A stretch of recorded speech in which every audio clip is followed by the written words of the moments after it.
نیت کا سوال ہے کہ جب شادی ہوتی ہے تو لڑکی بیاہ کر اپنے خاوند کے پاس اور ایک نئے گھر میں آتی ہے۔ بعض اوقات تو خاوند جو ہے وہ اکیلا ہوتا ہے گھر میں، اس کا علیحدہ گھر ہوتا ہے، اور بعض اوقات یا اکثر جو ہے ہمارے کلچر کے مطابق جب لڑکی آتی ہے تو وہ ایک نئی فیملی کو آ کے جوائن کرتی ہے، جس پہ بالعموم جو ہے وہ لڑکے کے والدین، بہن بھائی وغیرہ جو ہیں وہ شامل ہوتے ہیں۔ تو اس حوالے سے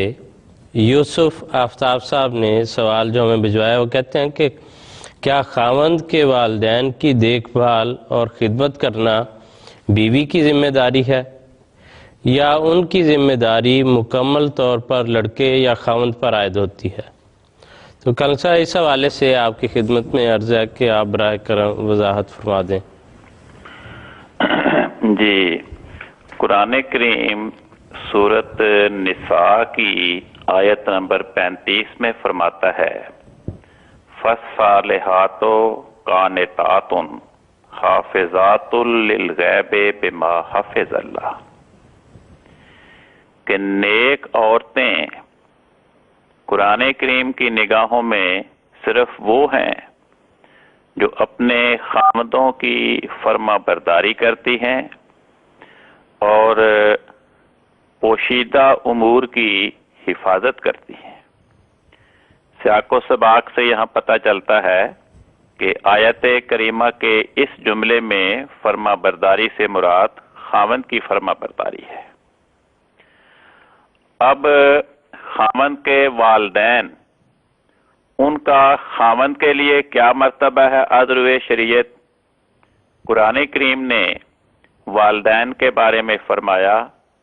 کہ والدین کے ساتھ عدل کا سلوک نہیں کرنا بلکہ والدین کے ساتھ احسان کا سلوک کرنا ہے، اور فرمایا جب تمہارے والدین میں سے کوئی ایک یا دونوں بڑھاپے کی عمر کو پہنچ جائیں تو ان کی کوئی ناروا بات سن کر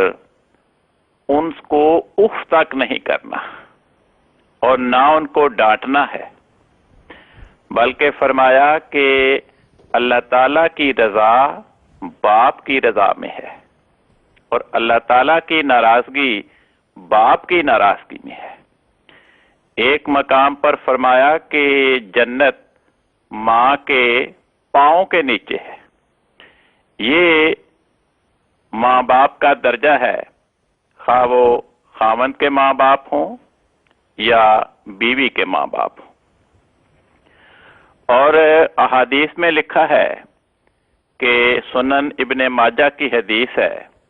حضرت رسول پاک صلی اللہ علیہ وسلم فرماتے ہیں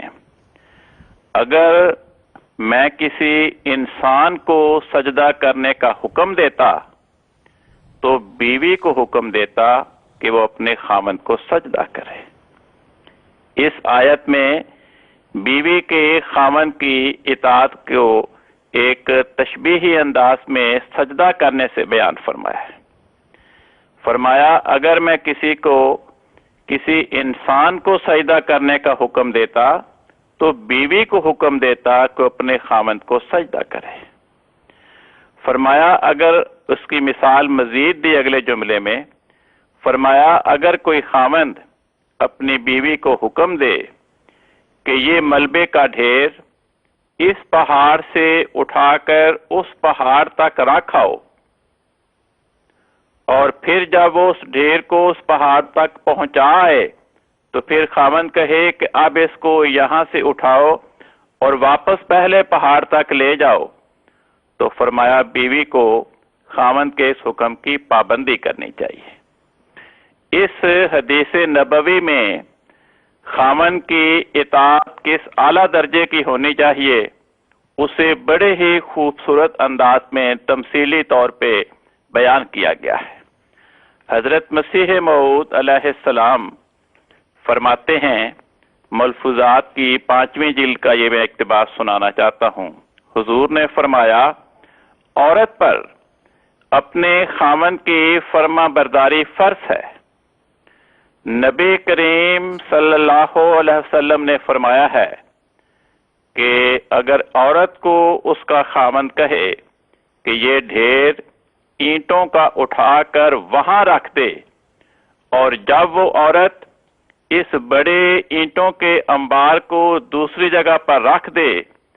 تو پھر اس کا خاوند اس کو کہے کہ پھر اس کو اصل جگہ پر رکھ دے، تو اس عورت کو چاہیے کہ چوں و چرا نہ کرے بلکہ اپنے خاوند کی فرما برداری کرے۔ ملفوظات جلد 5۔ اب خاوند اپنے جن ماں باپ کی خدمت، ان کی اطاعت اور فرما برداری کا پابند ہے، اس خاوند کی اطاعت اور فرما برداری کی اس کی بیوی پابند ہے۔ تو جب بیوی اپنے خاوند کی اس طرح اطاعت کرنے کی پابند ہے اور اس کا خاوند اپنے ماں باپ کی اطاعت اور خدمت اور فرما برداری کا پابند ہے،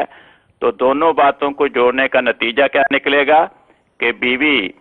اپنے خاوند کے ماں باپ کی خدمت اور ان کی اطاعت، ان کی فرما برداری اور ان کا ادب اور احترام کرنے کی پابند ہے۔ حضرت مسیح موعود علیہ السلام نے ایک اور مجلس میں اس مضمون کو بیان فرمایا۔ اس مجلس کی جو رپورٹ ہے وہ بھی ملفوظات کی 5ویں جلد میں درج ہے۔ حضور فرماتے ہیں، یہ مرض عورتوں میں بہت کثرت سے ہوا کرتا ہے کہ وہ ذرا سی بات پر بگڑ کر اپنے خاوند کو بہت کچھ بھلا برا کہتی ہیں، بلکہ اپنی ساس اور سسر کو بھی سخت الفاظ سے یاد کرتی ہیں، حالانکہ وہ اس کے خاوند کے بھی قابل عزت بزرگ ہیں۔ وہ اس کو ایک معمولی بات سمجھ لیتی ہیں اور ان سے لڑنا، یعنی خاوند کے ماں باپ سے لڑنا، اور ان سے لڑنا وہ ایسا ہی سمجھتی ہیں جیسا کہ محلے کی اور عورتوں سے جھگڑا، حالانکہ خدا تعالیٰ نے ان لوگوں کی خدمت اور رضا جوئی،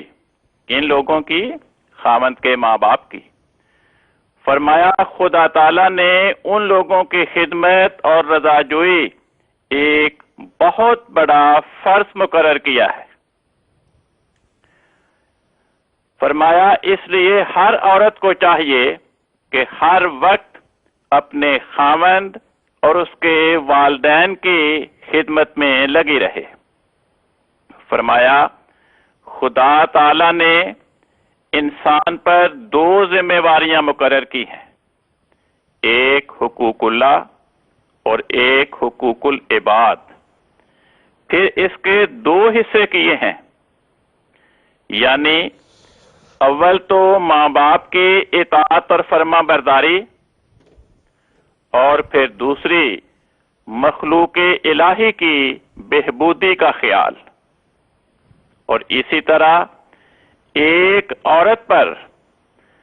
اپنے ماں باپ، فرمایا ایک عورت پر